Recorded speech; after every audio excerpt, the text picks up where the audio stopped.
patent foramen ovale or small atrial septal defect.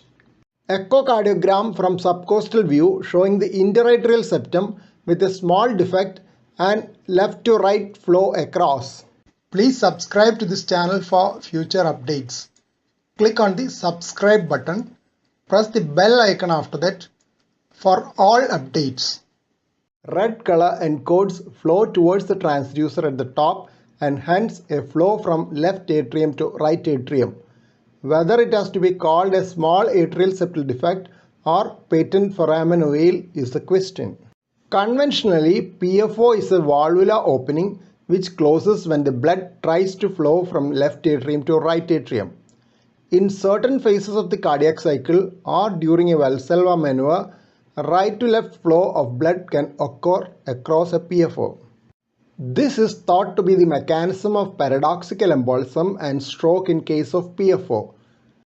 Left to right shunt can occur across a stretched open PFO when the right or left atrium enlarges due to another pathological condition which elevates the left atrial pressure.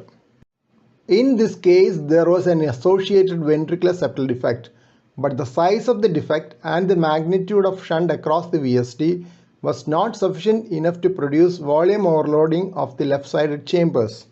If there is spontaneous left to right shunt throughout the cardiac cycle, the defect is better considered as a tiny atrial septal defect rather than a PFO.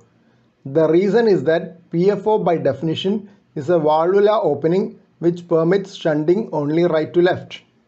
PFO shunts can be detected by saline contrast echocardiography, in which agitated saline is injected into a peripheral vein. If the contrast appears in the left atrium within 3 cardiac cycles, it is suggestive of right to left shunt across the PFO.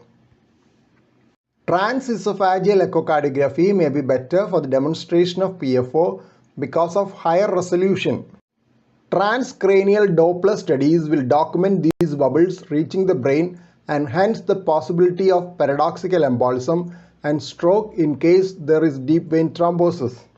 PFOs have also been associated with migraine-like symptoms. Whether these are also related to paradoxical emboli has to be considered. PFO closure has been recommended for the secondary prevention of stroke as well as for primary prevention of stroke in case of transient ischemic attacks.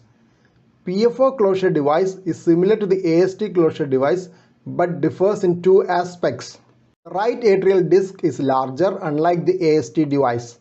The connecting piece between the 2 discs is of much lesser diameter compared to an AST device. The technique of device delivery is similar to that of an AST device closure. Device closure is done under fluoroscopy in the cath lab with guidance of device position by transesophageal echocardiography. Management of patients with patent foramen ovale and cryptogenic stroke has been reviewed by Abdelghani and colleagues. They have reviewed multiple trials and meta-analysis of PFO device closure and given an algorithm. Common associations of a PFO are 1. Eustachian valve, 2. Chiari network, 3. Atrial septal aneurysm. Eustachian valve is at the opening of the inferior vena cava into the right atrium and tends to direct the inferior vena caval blood across the patent foramen ovale. It is a remnant of the embryonic right valve of the sinus venosus. Chiari network, also a remnant of the right valve of the sinus venosus, is a network of filamentous structures sometimes seen in the right atrium. Atrial septal aneurysm is located in the fossa ovalis region where the septum primum overlies the septum secundum. It has been implicated in the pathogenesis of cryptogenic stroke. Though there was a significant correlation between septal excursion distance and infarct volume, in a study, 12 patients with atrial septal aneurysms did not have the largest strokes.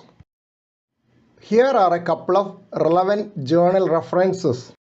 Please don't forget to subscribe to this channel for future updates and click on the bell icon for all updates. Thank you.